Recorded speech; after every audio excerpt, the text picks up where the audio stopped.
I think Sorry, that's okay. You can have. I think we'll get started. Welcome, everyone.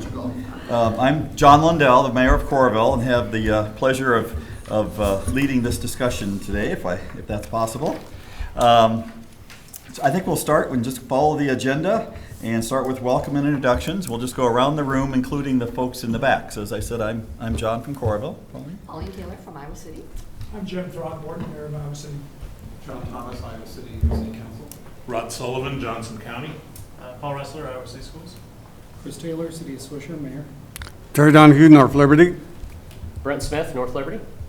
Janelle Reddick, Johnson County. Lori Goodrich, City Council, Coralville. Pat Hayden, Judson County. Catherine Blue Hill City Council. Chris Hoffman, North Liberty City Council. Mitch Gross, Coralville. Megan Foster, Coralville. Lisa Green Douglas, Johnson County. Thank you, and welcome to Brent as our newest elected official. So, Thank you, Mayor. Unelected elected official. whatever you want to call him. Bill, you want to introduce yourself, please? Liam Logan-Geyer, Student Observer. Okay. On the back, please.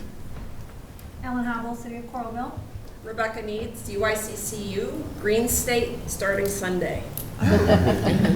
Brian Heyer, City of North Liberty. Jeff Fruin, City of Iowa City. Brian Hicksonbaugh with the Xtream region.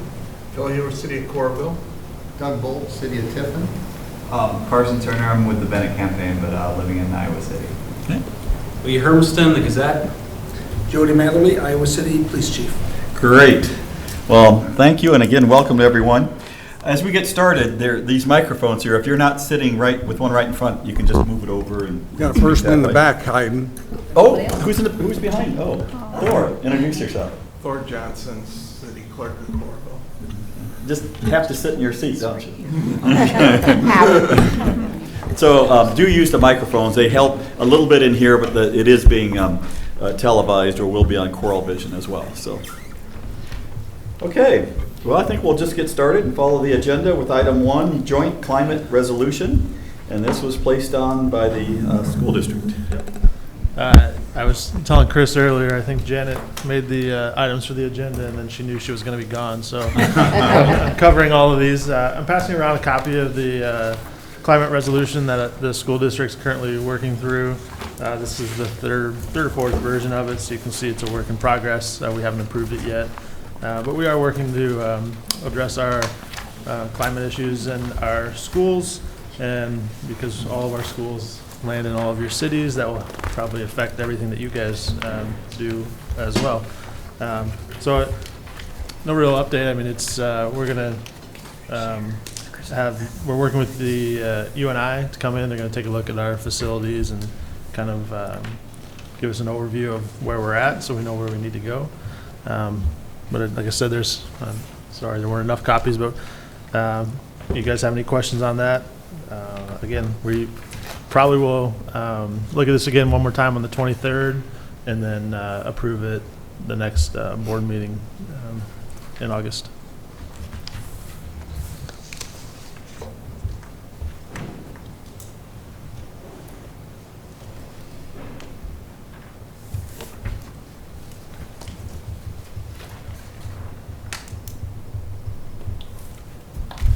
I guess that leads to the second item on the agenda. Yep. Thank you, Paul. Go ahead. And so whatever I say now is certainly in league with what you've just said, Paul, and what's in your resolution.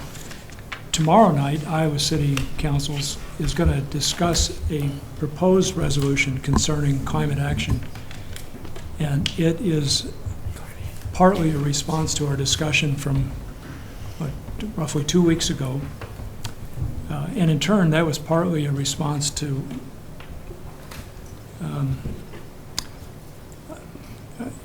the insistence of climate strikers who have also influenced what y'all are doing, Paul. And John could probably go through the details of the proposed resolution better than I could, but in part, we instructed the staff that we wanted to accelerate our rate of reductions of carbon emissions in Iowa City, or produced by activities within Iowa City, from what was originally going to be a 26 to 28% reduction by 2025 to a 45% reduction by 2030, and from a reduction of 80% by 2050 to a reduction of 100% by 2050. So that the new set, 45 and 100, is compatible with the IGPCC's, or whatever it is, IPCC's latest recommendations. But we have lots of detail to work out, so we're going to be discussing that tomorrow night during our work session. The big question for us is how can we achieve that kind of reduction when Mid-American is responsible for about 42%, its electric power generation is responsible for about 42% of the carbon emissions in our city, and the University of Iowa is responsible for another 14 or 15%. So, that's 57% right there. So how can we get a 45% reduction when 57% is controlled by two entities that we have no control over? We think we can do it, but we need to sort through what's possible. And one of the things we learned along the way, as having been pressured by the climate strikers, we had to learn whether we could adopt energy standards for new buildings that were more strict than the state energy code. We thought we could not. The strikers were told by some state staff that we could. We sought a reconciliation of those two things by contacting legal staff at the state level, and they said, no, you do not have the power to adopt standards that are stricter than the state energy code. So that's a big tool that we could have been able to use, but we can't according to state code. So anyhow, we're going to be talking through the various issues associated with trying to reduce carbon emissions to the extent we want to tomorrow night in our work session. Come on down. It starts at 5 p.m. City Hall. John, do you want to add anything? That's good. Jeff, did you want to add anything? The question that I had was, the 2012 were the adopted standards by the state, correct? That's the one that they are currently using. Okay, and there is a 2015 Correct. standards. That has not been adopted by Correct. the state, correct? And right now, they are working through adoption of the 2018 International Energy Code standard. But if you do 2015, will that aid your ability to enforce what you'd like to do? I've heard it's what, a 6% reduction or some number like that. There's a minor one decrease in energy efficiency or improvement in energy efficiency associated with the 2015 standard versus 2012, whatever it is. Don't quote me on 6%. Don't quote me on 6%. It would help if we were going to be able to use the 2018 standards, but even they are not what we need. Thank you. Mayor, was the 45% from the same, how was that number figured, compiled, to reduce by 45%? That's a result of a report that was issued by the IPCC. I always get the acronym confused, but anyhow. Can you tell us what that stands for? Yeah, it's the Intergovernmental Panel on Global Climate Change. Okay. Or something like that. So it's an international consortium of scientists who really know this stuff. Okay. They've been producing these kinds of reports for 30 years, some long period of time. Yeah, so their reports basically, it doesn't establish a standard, but it says if you want to keep the average global temperature increase below at 1.5 degrees centigrade or lower, you've got to reduce the rate, your carbon emissions globally by 45% as of 2030, Mm-hmm. and get it down to zero by 2050. Okay. And your discussion tomorrow, are you going from a blank slate, or do you already have some policy proposals to get there? Or We adopted a climate action plan in September, which was based on the previous set of data and basically the standards that came out of the Paris Accord that was signed by President Obama, but our current president has taken us off of that Paris Accord. So that called for a 26 to 28% reduction by 2030. Our emissions have been reduced by something like 21%, primarily because of Mid-American already. but we still have a ways to go on it. Yeah, if you could have Jeff send us a copy of that. I mean, Of that plan? this is obviously one of those issues with the school district. I mean, everyone's got to be somewhat on the same page, or it seems like it's a little, that's not conducive if everyone, I mean, we only get to the ultimate goal if we're all in the active state of reducing. Yeah, that would be terrific. Jeff, can we make sure we send a copy of that? Terry, do you all want a copy of that climate action plan? It would be welcome. And the county, do y'all, you want one or you already have it? I don't know. Yeah, send it. I mean, I read it when you did it, but. Yeah. Hey, so we have home rule until they say we don't have home rule. So in this building energy plan, the law itself says we don't have home rule, or how did they determine we don't have home rule on that? There is language in the state code that explicitly says we cannot set standards, energy standards, more strict than the states. And we had to verify that by contacting attorneys in the general counsel's office of the, the fire department, or not, the public safety, I guess, right? Yeah. But we can adopt building codes that are different than the states. I mean, we do that.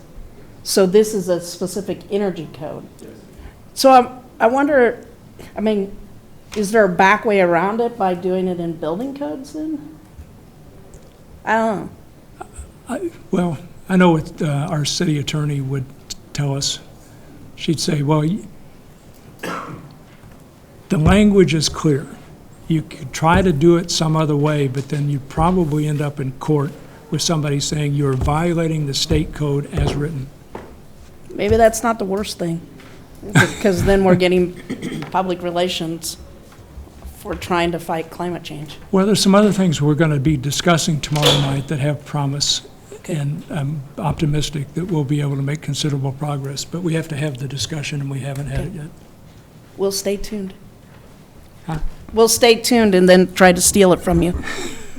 Part of the resolution that is in a draft form now will, if it's adopted in the way it's written, is asking staff to update our climate action plan to be reflective of these higher standards, and that report would be issued in about 100 days. And it would primarily focus on buildings, transportation, and waste. And Mitch, you asked about the numbers, and what Jim didn't say is that we'd hired a consultant and had a committee and very lengthy plan based on the original numbers that were put out by the Paris Accord with the 28% reduction and 80% reduction. And it was just a few weeks later that the IPCC came up with these more stringent guidelines after we already had a plan in place, or what we thought a plan. So, Mayor, besides the planning that you've done, and I know that you've gotten hit over the head pretty hard by this climate strike group, what other actionable items can you guys do that you don't have to wait for a plan or a committee to do? And you may all assume that I'm just going to go jump right into solar, because we've done that.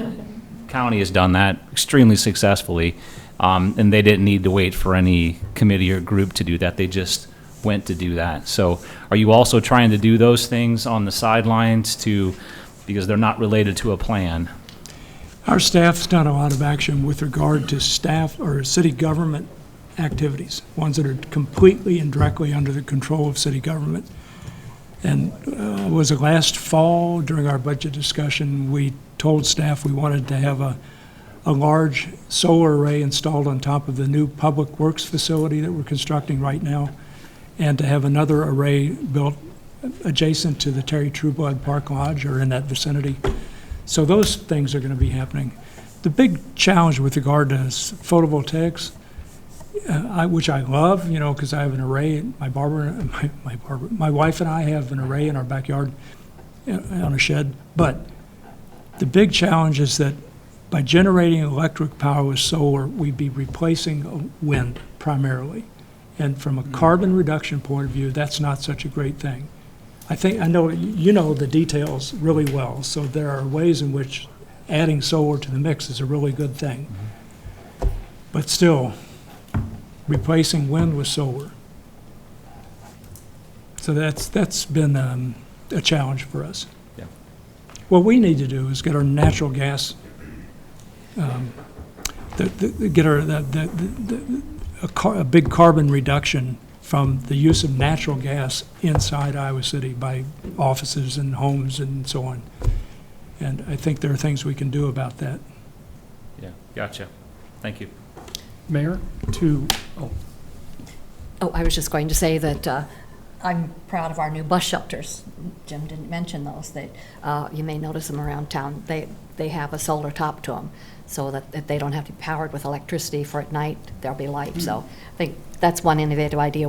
It didn't come out of the committee. It was just an idea. That's cool. From the city staff. Yeah. Yes.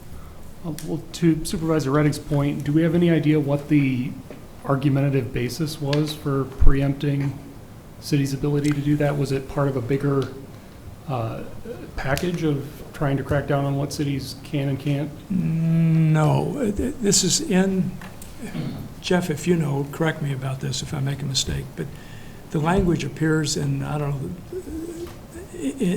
in maybe the code as it pertains to the Department of Public Safety, fire protection and so on, but the language does address our inability, municipalities, cities, et cetera, inability to develop codes that are more stringent.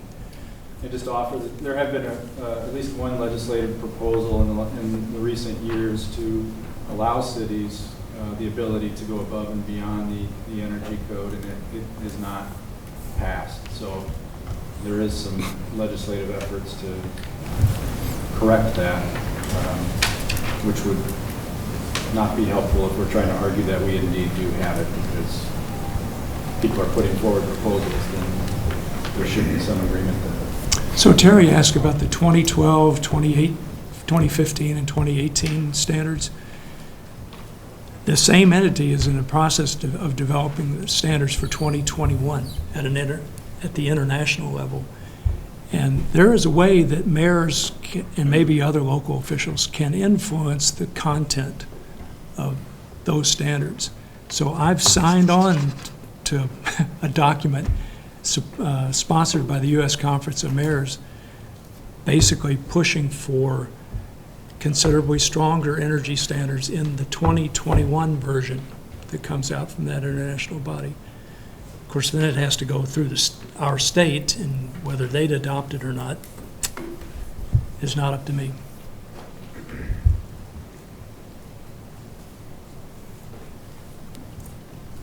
Okay, thank you. Anything else on this topic you'd like to add? Back to me again. All right, so facility work continues for us through our bond, and we're what, five weeks away from the start of school. So we've got a couple. We're really working hard to get Grant Elementary done, Mann, and Lincoln, so that students can move into those when it's ready to go. And those are all, as far as we know, on time. So we hope to have all those open and ready to go. Staff moved in and everything. The schools are looking great. I can't wait to get inside. You guys probably see Mann. That's probably the most obvious one for us in Iowa City. Lincoln's tucked back in the neighborhoods, but if you've driven by that's really transformed the last few months. Grand Elementary popping up out in North Liberty. We also have a lot of other projects going on too. Alexander's got an addition that's happening right now. North Central has a big addition that's happening of classrooms, expansion of their cafeteria, expansion of their library, and another gym. Southeast project is moving along. They showed pictures the other day from the inside, and it looks great. They're getting a new library, new classroom spaces, new family consumer science space. Tate construction has started. The Tate students will actually go to the old Hoover building through December, and then they'll move back to their new space the first part of January. Liberty Field's almost done.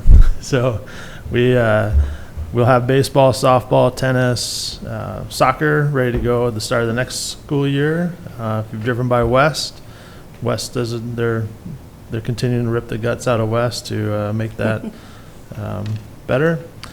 We should be getting the City High bid back here at our next meeting on the 23rd.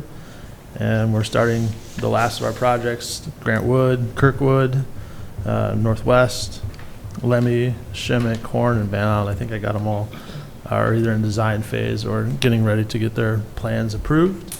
But we're almost done with that 10-year plan, so moving right along. It's amazing. Ahead of schedule, right? Yeah, ahead of schedule, save a little bit of money on that. So unless anybody has any questions, I think I have the next topic too. Could I say something about Yeah. Alexander? So next week, is it Wednesday that Opticos is going to be here, Jeff?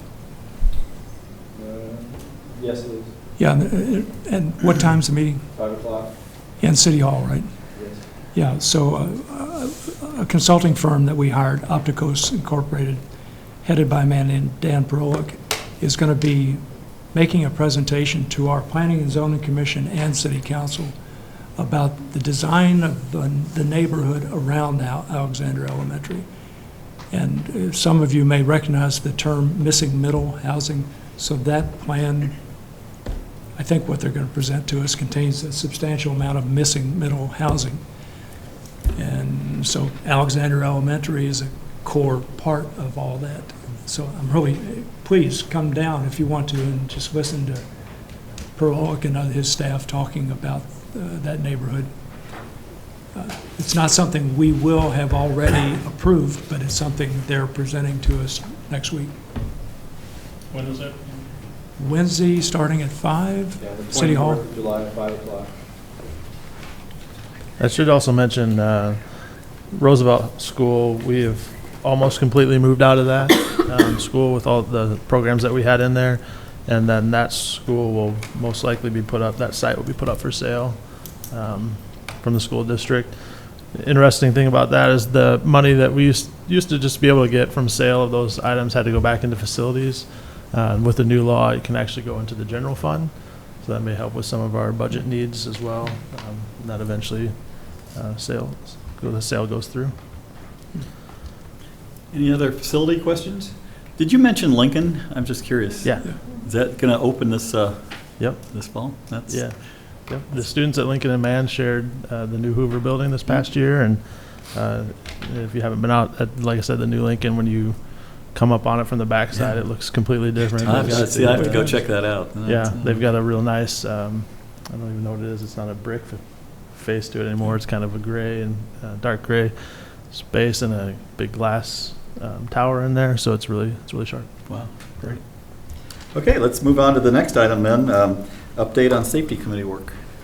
So I'm sure you guys have seen this in the news. We had our safety committee report a month or two back now with 8 recommendations. We decided to move forward with most of those, and then we've continued to talk on the what started out as the recommendation to have a safety resource officers in all the secondary schools, and we're not necessarily going down that path right now, but we are looking at forming a threat assessment team in our districts, which would be made up of mental health professionals, counselors. It would include police presence there on that team. It'd be similar to something that, like what the University of Iowa is doing currently. And there would be all trained staff that would be able to come together whenever there's a threat or any kind of report of anyone that is in need or struggling or anything that they can check out and kind of make sure the right people get in touch with them through counseling, tutoring, whatever may need to happen so that those students don't fall through the cracks or have any issues and they're addressed. So I know I have Chief Mather's here and he's been at our work session and kind of been working with Superintendent Murley on this as well. We're waiting to hear back on a grant we applied for a coordinator position at the district to see if we get that. Otherwise, we're going to look at another way to fund that position as well. So can you talk a little bit about the threat assessment team? And so the police officers would then work with the mental health professionals within the schools or how would they coordinate?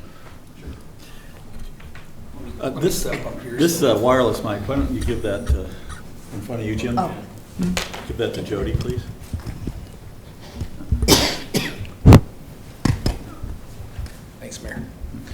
So, yeah, the team's multidisciplined, so it has a little bit of, everything on it, from mental health professionals to school counselors to law enforcement to probation officers.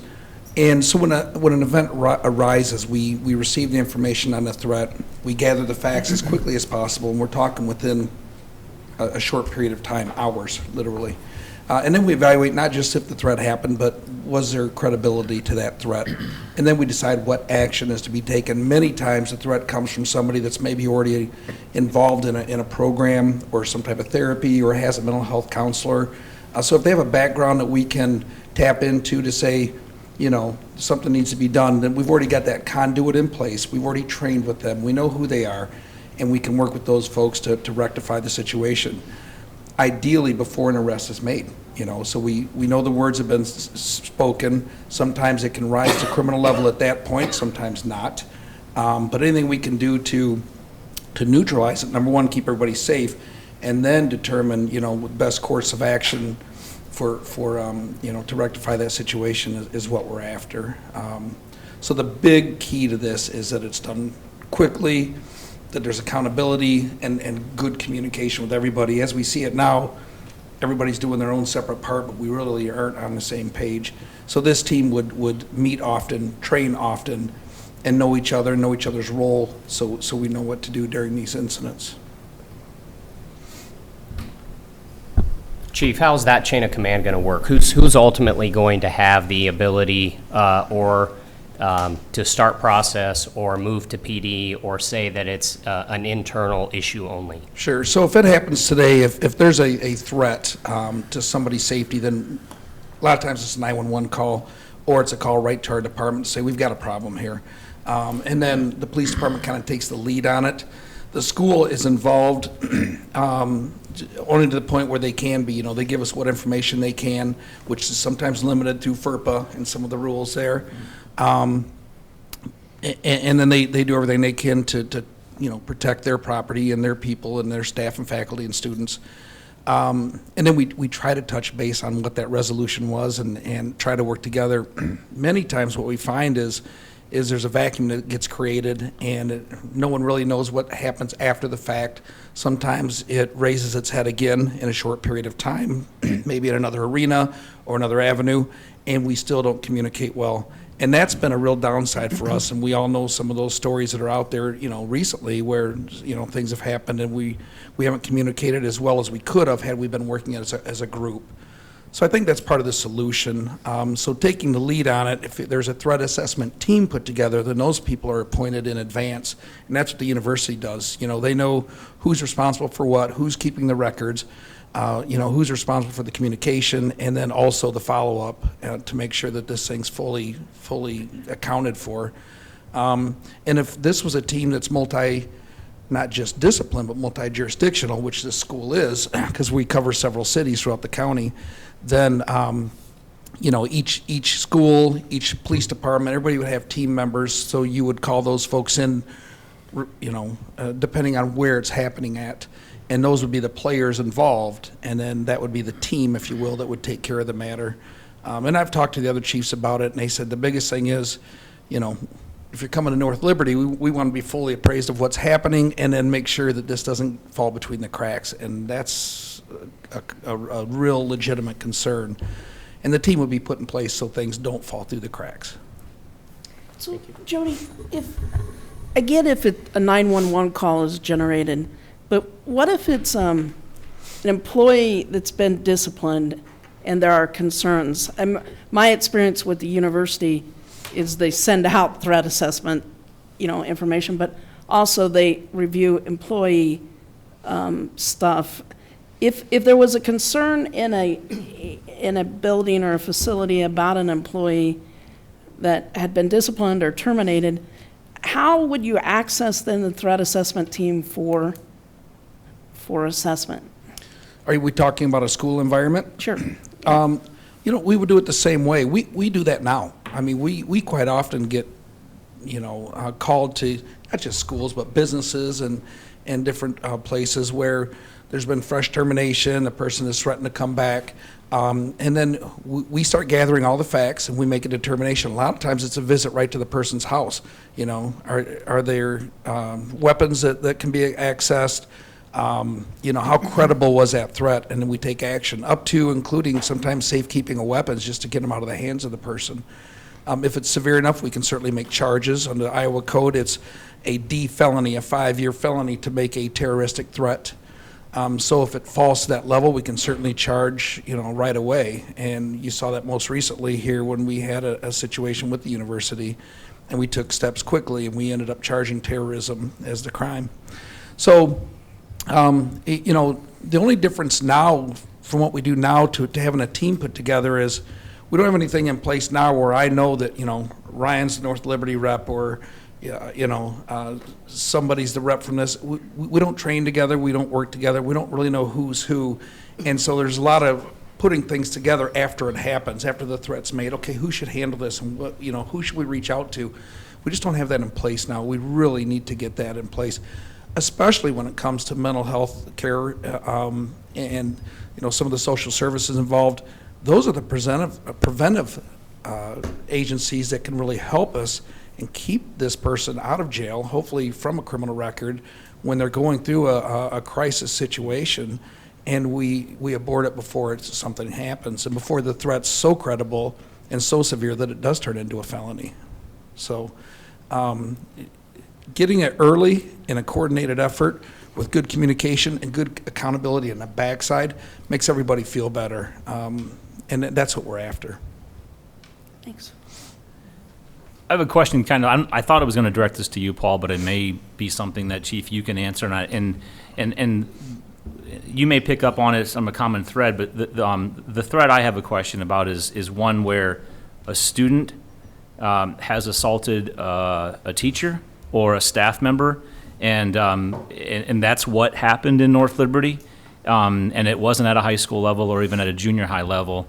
Does the reporting change when it's happening in the school and like that, or are we talking about the same type of chain of command, to use the term that Brent had here just a moment, when something like that happens, which was fresh and quite honestly it probably wasn't addressed quickly or even very well.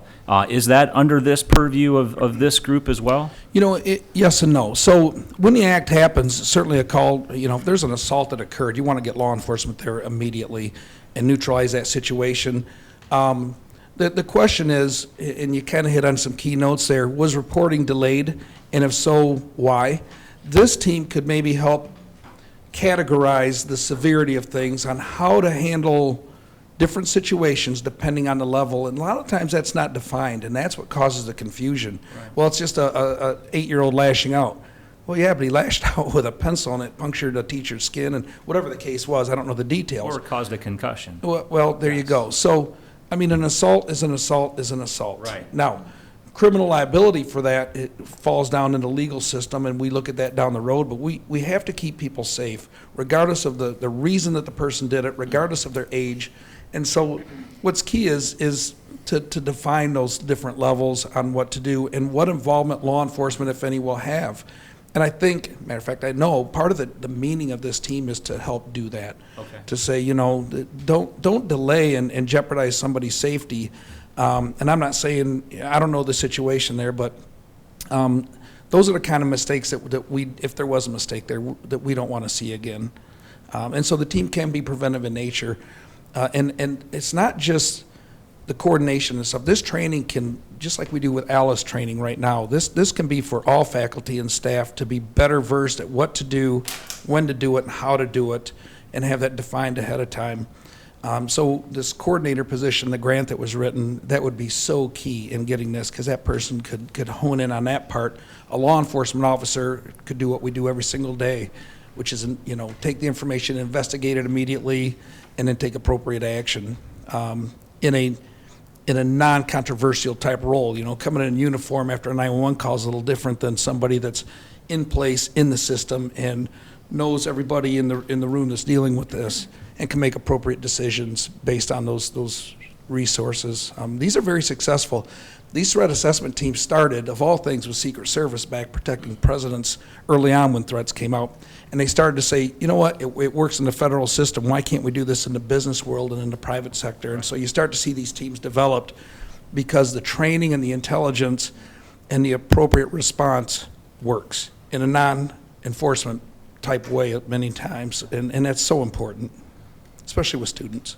Yeah, and I think that was probably the issue. It was the students, and it was just their mental health that if it would have been able to have been addressed, it might have avoided that situation. Sure. And keep in mind, this team could also work for parents that are threatening.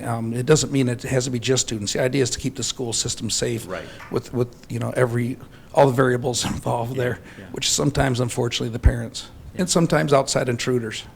But so we could also look at facilities too as a part of this preventive maintenance. Great. I'm looking forward to you doing that. It's a glaring hole in our elementary schools, especially. Yeah, I agree. Yeah. Thank you. Thank you, Jody. Thanks. Any other comments on this topic? I think I'm on deck again. Okay. The item 5 is Iowa City Hate Crime Ordinance.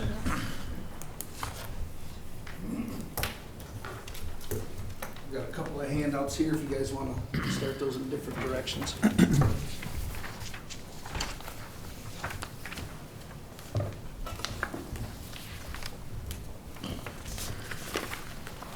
So we wanted to update you on the local ordinance hate crimes that we put into place here recently, and the council just passed it at one of their latest meetings.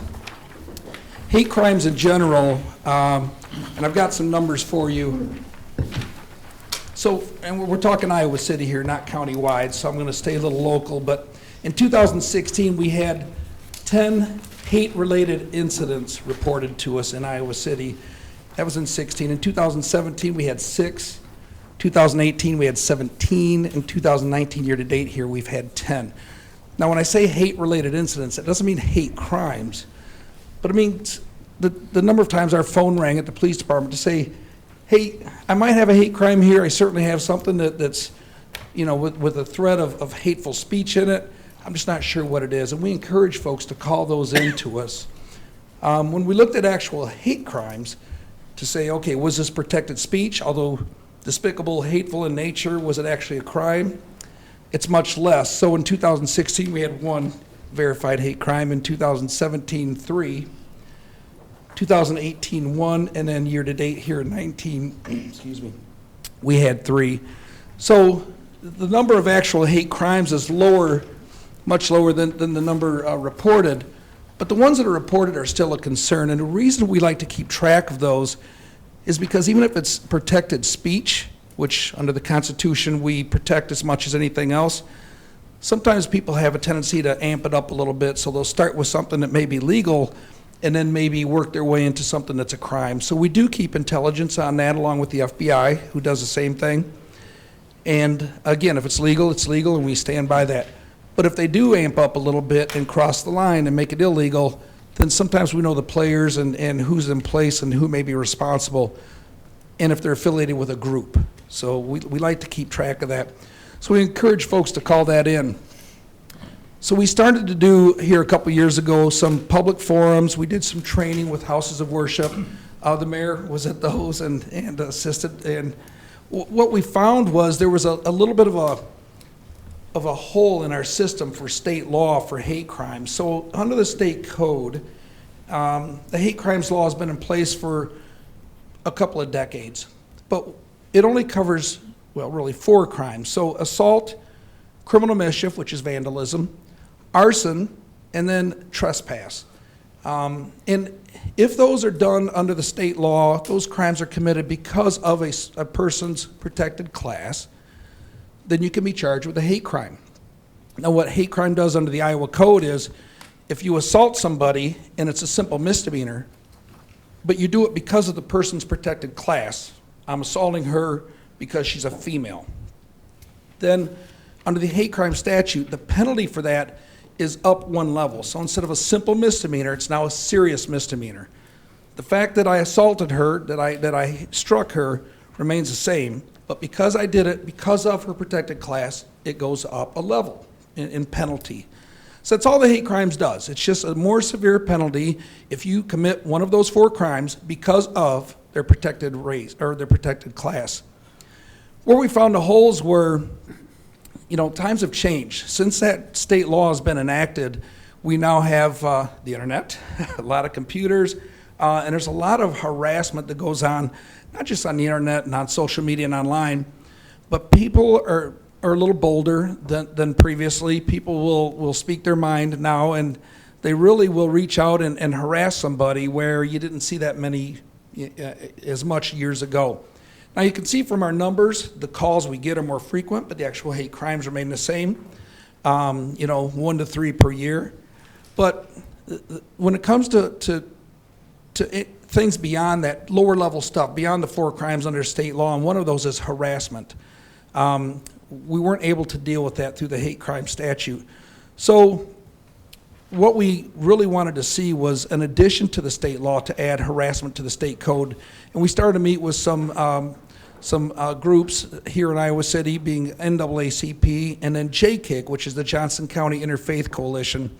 And we encouraged them to maybe reach out to their state lawmakers and see if they couldn't get that added. We as a city would certainly be a proponent of that. And it's another tool in our toolbox for law enforcement to charge folks for harassing somebody because of their protected class.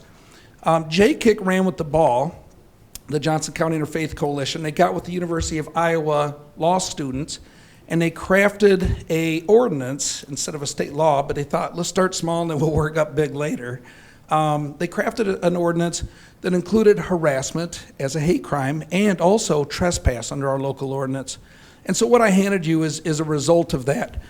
We had our city attorney look at it. We worked with the ACLU, as did JKIC and the law students, so the ACLU had their eyes on this as well. We wanted to make sure that it was fair. We wanted to make sure it was something that was usable, and that we could, as law enforcement officers, actually use as a tool in the event that somebody is harassed because of their protected class. And so this is a result of that. So what you see is in there, it says that you can't harass somebody without legitimate purpose, and you can't trespass on somebody's property, so it protects the person and the property because of their protected class. But it doesn't define harassment. You got to kind of go into the state code and look at that. But I will tell you that the definition of harassment under the state code is simply that you can't communicate with another person without legitimate purpose with the intent of frightening them, annoying them, threatening them, and that's it.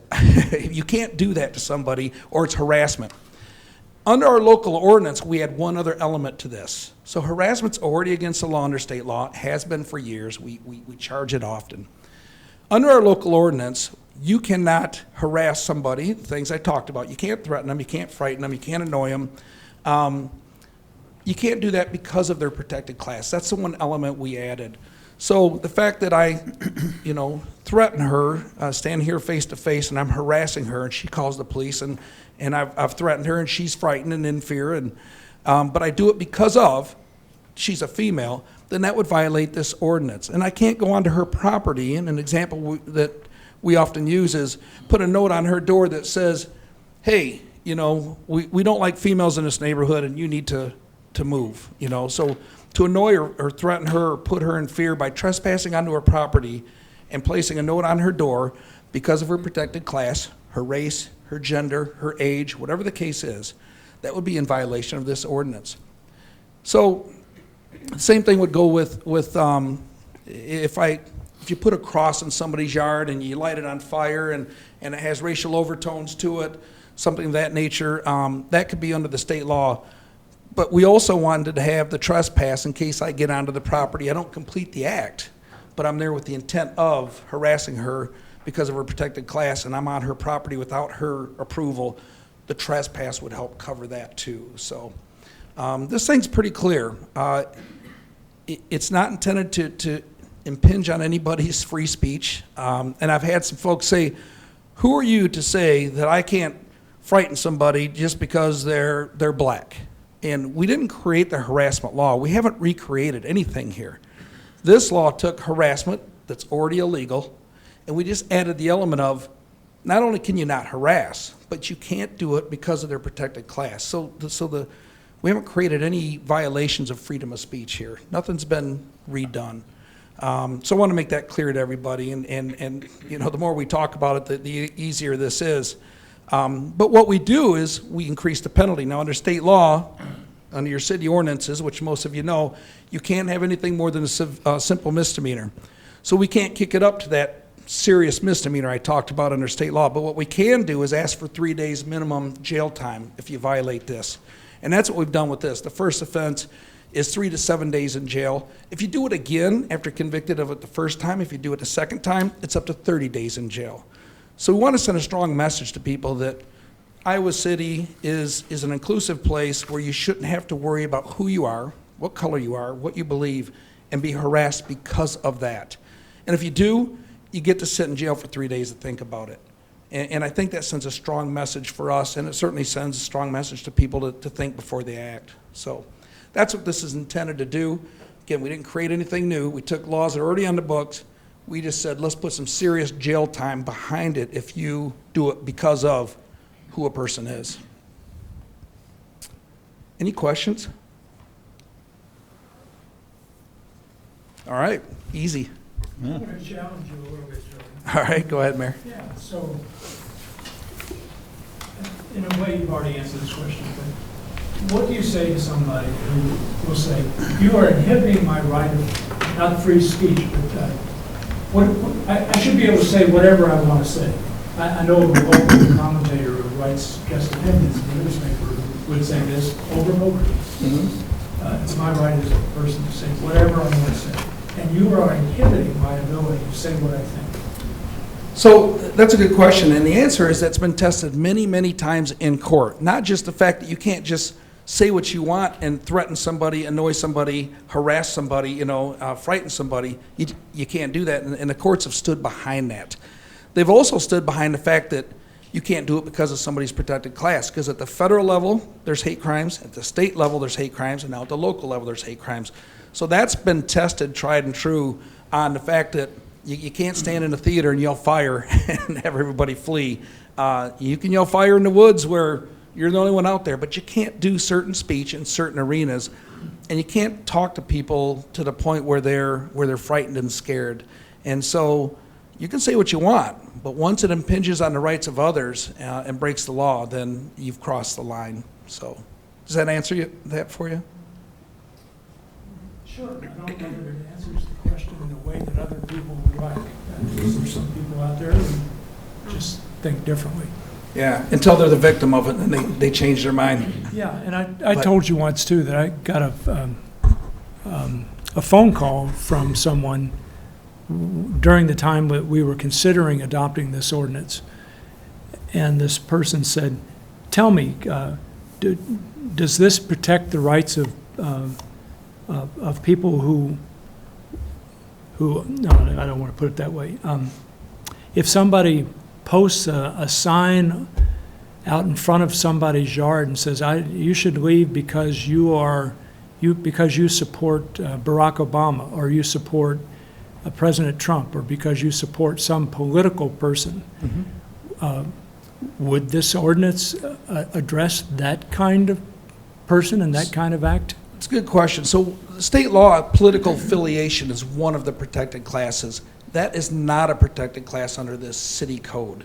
So harassing somebody because of their political affiliation would not fall under our code. A lot of the other ones do, gender identity and your age, your sex, your race, but that doesn't. However, the idea behind this law, the harassment law in general and hate crimes, is that it's targeted against somebody because of, and there's an intent, and that word is all through these laws, there's an intent to frighten, harm, and harass. I got asked by a radio station, what if I am gender neutral and I go by, them, theirs, they, and you call me a he, him, his, and I insist on you calling me something different, and that person refuses to do that. Is that harassment under this law? The answer is likely not. If you say, well, I just don't want to call you that. there's disagreeing, there's speaking your mind, there's freedom of speech, and then there's the intent to threaten and harm somebody. There's a difference in the two. Unfortunately, harassment's a little bit subjective. Assault isn't. If I punch you in the nose, pretty black and white. But the harassment law is a little subjective. People have a right to speech, but you also have a right to be free from being threatened and harassed and annoyed and frightened. So it can be a little subjective. We will slow these things down when we get these calls, and we'll work with our city attorney on this law. On the hate crimes, we often work with the county attorney's office, and we get some legal input because they know best, was there an intent to do this, and is it winnable in court? And if they believe it's not, then we don't charge. So we're very careful, and there are some loopholes that we go through to make sure that we don't violate freedom of speech, but we are protecting the rights of others to be free from those threats. Any other questions? All right. Thank you very much. Thank you, Jody. That was very interesting. Next item up is a Coralville item, Xtream Arena update. We thought that since the project is a little over a year away from opening, believe it or not, it should be opening in late August of next year, and because it's a project that will not only benefit and serve Coralville, but serve all of our communities in different ways and benefit all of our communities, it might be a good chance to just sort of give you an update on this. I'm going to introduce our general manager that we've hired to operate the facility and get it up and running and continue to operate it. Brian Hicksenbaugh. Brian works as an employee of Spectra. Spectra is one of the nation's largest arena management firms. They have facilities all over the United States, some smaller, many much larger than the one we're building here in Coralville. And they really have the resources and the knowledge to make this a success. They also, Spectra also manages the Wells Fargo Arena in Des Moines and facility in Sioux City. And there's some real advantages in terms of booking shows and so forth to have that kind of relationship with the other two arenas as far as bringing people through the state. So Brian comes to us, he's an Iowa native, he's an Iowa State grad, he's from Knoxville, Iowa. But he's lived in several cities prior to here, working for Spectra in various roles, including most recently down in Florida, where he worked with a university-owned arena, I believe. So he has that experience too, that of us being a university town that we thought would be very valuable. So with no further ado, Brian Hicksenbaugh. Well, thank you for the introduction, Mayor. You know, it's great to be in front of this group, and certainly our success is going to be dependent upon you and your constituents, and certainly everybody in the corridor here supporting the project. And I think having been in Coralville here for just over a year, I think it's been unanimous. Every group we've spoken to just can't wait for this project to be done. Can't wait to see the content that we're going to bring, and really the excitement around it just is growing bigger and bigger. As Mayor said, we're just over a year out from introducing this. I'm going to open up with a video that was put together by our architect. I think it's just over a minute. It gives a great kind of point of reference where everything's going to be. You can kind of see the site now. Now that we've got the arena structures kind of coming together now, we've just about finished the roof. We've got some of the 9th Street retail that is, the frame is up, and so you can picture that. And then we'll be moving on to the Fieldhouse piece next, and that will be the next structure that goes in. So I'll get this started, and as a point of reference, this corner right here, if you can see it clearly, is 30 Hop. And then Marriott is back down the hill here.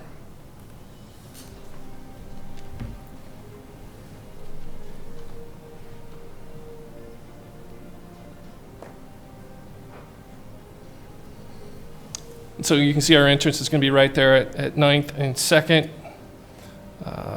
pretty much diagonal across the street from 30 Hop in their patio. This is a nice shot as you go into the lobby, ticketing there to the left, windows looking down upon the Fieldhouse here, and then you enter the concourse. Many of you have already seen this, but just like Carver, you enter on concourse, walk down to your seat.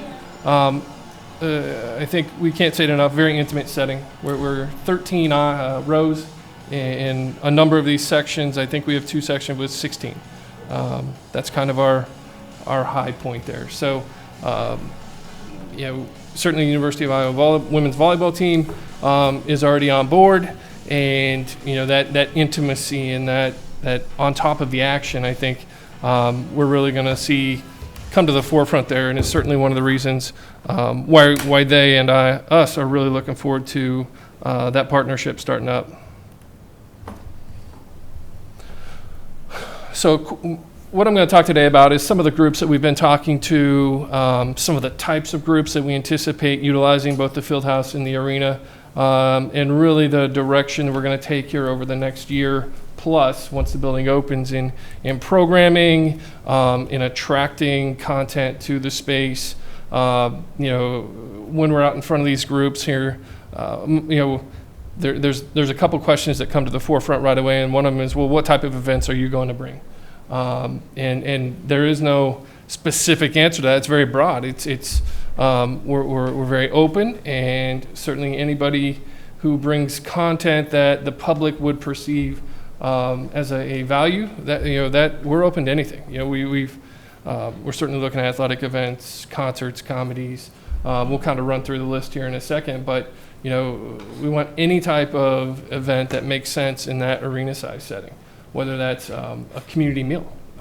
That's working with the Coralville Parks and Rec Department on some of their programming on down the line. So it's just not a typical use.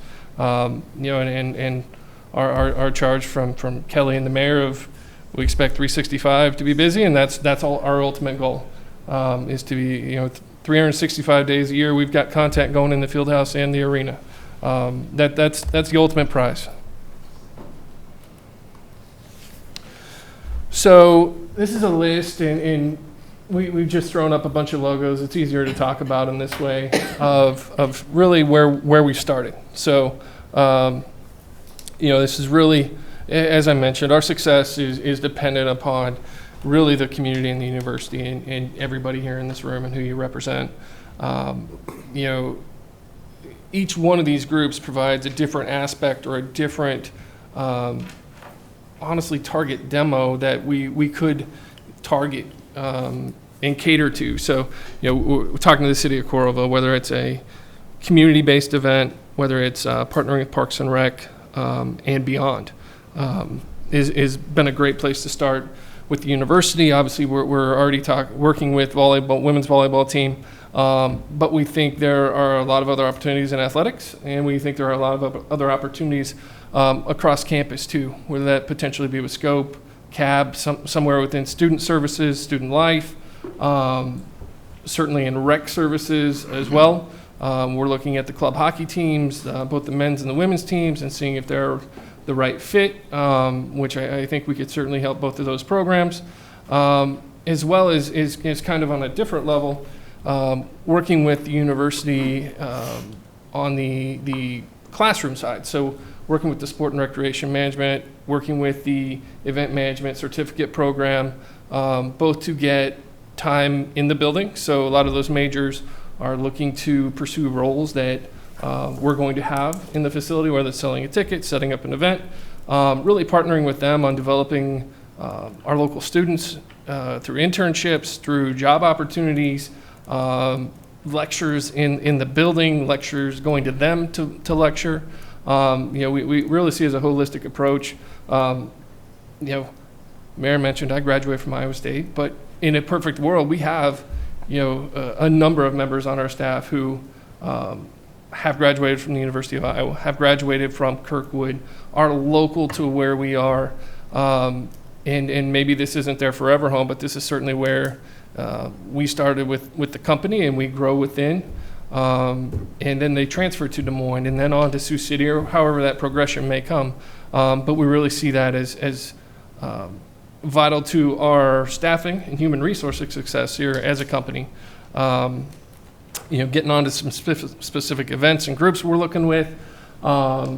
United Way, we're looking at a number of opportunities with them. We're certainly trying to pitch in our expertise wherever we can.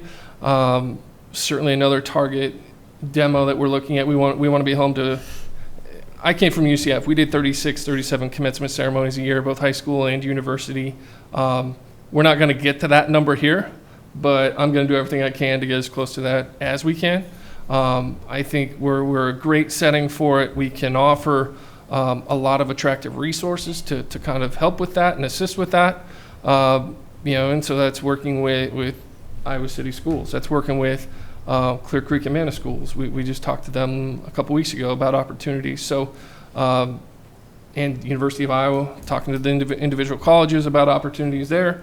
And again, one conversation leads to the next. It's all right. Well, the College of Business doesn't want to do their commencement ceremony with us, but they've got this other retreat or seminar or luncheon or speaker or lecturer.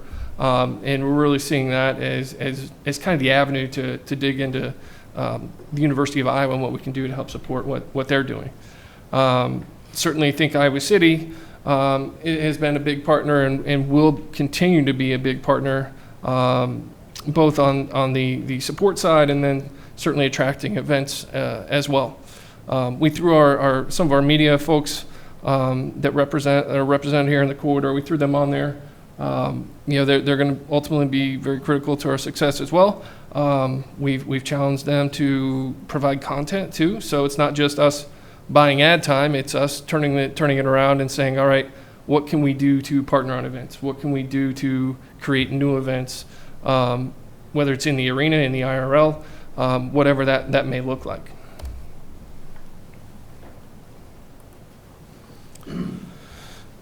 So I think we're really targeting the field house here, but through a lot of our conversations, we're finding that this isn't necessarily field house only. This is really operating as one facility, and one group is utilizing both the field house, which is 5 hardwood courts, basketball, volleyball, wrestling, cheer, dance, jump rope, anything that you can think of, we're looking to do in there. We've actually talked to a couple of trade shows and some other flat show business that finds that type of space attractive, which is great.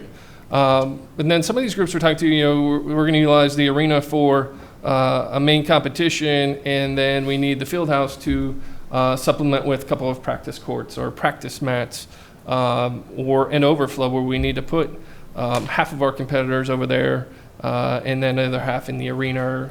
We're expanding to, there's some groups that we're looking at partnering with the Marriott on their space in the exhibit hall. So potentially using a number of courts in the exhibit hall, our number of courts in the field house, and then creating additional space in the arena where we could put 2 or 3 other temporary courts, which is kind of the dream scenario for everybody involved here, where we're maximizing use of all the facilities, bringing groups to town for a weekend or extended stays, and really calling the IRL their home. Let's see, a number of these groups are local. I think everybody in the first row is local. Second row, again, is local. And the bottom row is certainly local to the corridor, if not to Iowa City. We've had conversations with each of these groups about specific events that we're targeting. Certainly some with more success than others, but I think at the end of the day, all of these groups are going to be looking to target the arena and or the field house for some content.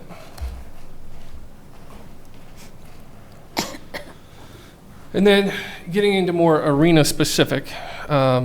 So just some parameters, we're 5,200 capacity for hockey. We're 5,200 plus for volleyball when we have access to the floor. We're between 5,000 and 6,000 for most of the concerts that we're going to do maxed out. And these are really a number of the partners that are going to be critical to our success on the providing content side, and then in turn we turn around and we sell the tickets to you guys, and the more we sell tickets, the better we are, the more these folks are going to come back. And some of these are the same partners that we're working with. It's certainly in Des Moines and Sioux City. The first 3 are large national brands. Live Nation and AEG are the top 2 concert providers in the country. Live Nation's tops in the world. And then Feld Entertainment is really the king of the family entertainment world. They're the drivers. They used to have the circus. They put that to bed. They do Disney on Ice, Disney Live, and Sesame Street Live, a number of other products such as those. But really then we'll be looking to really where the success is in our regional partners. We've got groups out of Madison, out of Kansas City, out of St. Louis. We've got a local group that works with Central World's Toughest Rodeo. They're out of Bernard. Just a number of groups like that certainly with the local ties is better. Certainly regionally is great.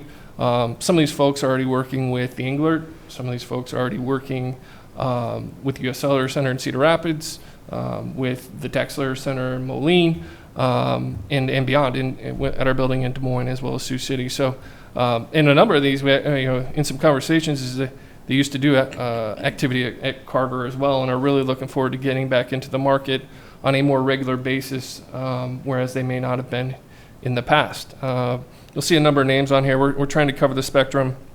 We're looking at a monster truck show. We're looking at wrestling. We're looking at the Globetrotters. V-Star is another kid-oriented, family-oriented content provider that we'll focus on. And then Premier down in the corner, that's a predominantly Christian and faith-based promoter out of North Carolina. So again, really trying to touch all bases, not focus on anything specifically. Certainly, as you can see, we're more than sports. We're more than the volleyball and the hockey that we talk about a lot. They're going to be the bulk of our dates. I mean, they're probably going to make up 50 close to 50 dates, if not more.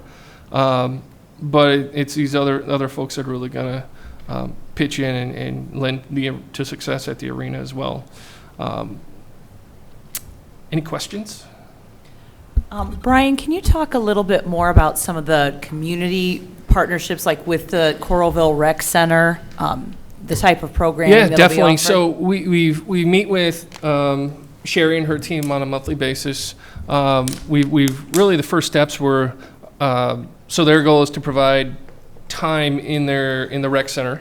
It's at no cost to the public, and they want to really expand upon that mission, and we really see that as a way for us to add some programming, which is a win for us, and then take some of that programming out of the rec center so they can get back to their mission of providing that space and access to the public. So it's really a win-win for both teams.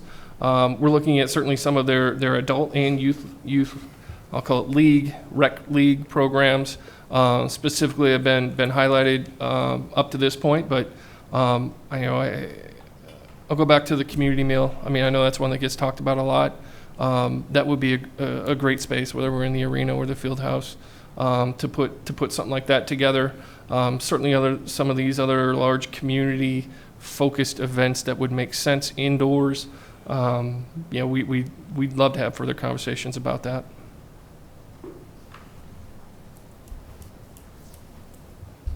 One aspect that Brian didn't mention, because it's really not under their Spectre's purview, but something that the supervisors are certainly aware of, is that there'll be new space provided for the Johnson County Historical Museum and the Iowa Antique Car Museum. That'll be in the lower level of the space of the building that parallels 9th Street, heading down towards the Marriott. So that'll be a nice addition as well. No, and that's another great piece, Mayor, that I think we can push some of our traffic to that isn't traditionally seeing or finding that space. Whether that's working with Alex and her team on providing discounted rates or access to the museum to our folks who are going to be here for a weekend and looking for something to do. We are all attached at the end of the day, and it makes a ton of sense to highlight that space and what we have to offer within it. Definitely. Any other comments? The only other comment I would make is just, as a parent that is new to the world of youth sports, my older two children were never involved with youth sports. I have a now 14-year-old son who is in AAU basketball, and it's like I said, I'm not a sports ball person myself, and I've had no experience, traveling with teams and things like that, and having that experience with my son really opened my eyes to how desperately we need a facility here that provides those, or where we can host those tournaments. I've had to travel to all kinds of places, and Mitch, you've had the same experience with your kids. And one of the things that I've really been thinking about is how fantastic it is that we have all of the retail and the restaurants already built around the arena. And that for parents that are sometimes at these tournaments for 8 or 9 hours, which I have been. Yes, it's going to be so great to have those places already there. And I do think it'll be great for the entire area. One other brief comment tying back to a couple of our first items on the agenda is there are a number of green aspects to the facility as well. We'll have a large green roof that will be available for public use and walk through and so forth. There's a large effort to harvest rainwater. We'll have a 10,000-gallon cistern that will be filled with rainwater, and that water will be used to water all the plants in the Iowa River Landing District, not just around the arena. Currently, we're using City of Coralville water. It'd be great to switch over and use rainwater for that project. So we're trying to keep an eye on the green aspect on anywhere we can. Okay. Let's move on to other business. Thank you, Brian. You betcha. John, Yes, Rod. what's the projected opening date again? Late August of next year, of 2020. Both the arena and the field house? Yeah, the arena and the field house will open at the same time. Absolutely. And then the museums move at that same time? So we've got about a 30-day window, we think, to kind of get into the building, get some stuff. I know the last time I talked with Alex, she was, all right, what's our moving plan going to be? Are we going to rent trucks? Are we going to walk it up the hill? What's that going to look like? But yeah, we think about a 30-day window to get that process done. I know that's not going to be enough for her to have everything set up, but you know, I think that gives us a little window to at least be ready to open. And then that property gets redeveloped? Yes, that'll be demolished and new development there. Will the hotel that's being attached get open in the August, or that comes a little later? Unfortunately, that's going to be a little bit later. That's still in final design work, so that's being built by a different private developer, not ours. But it will start coming out of the ground very soon, but it will probably have to catch up to the arena.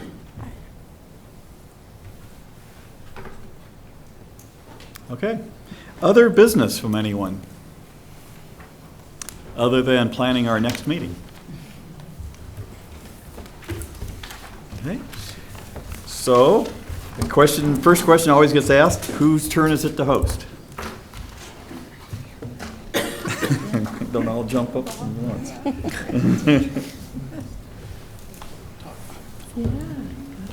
Where were we last? I don't know. Schools, okay. Schools, so it's not the schools.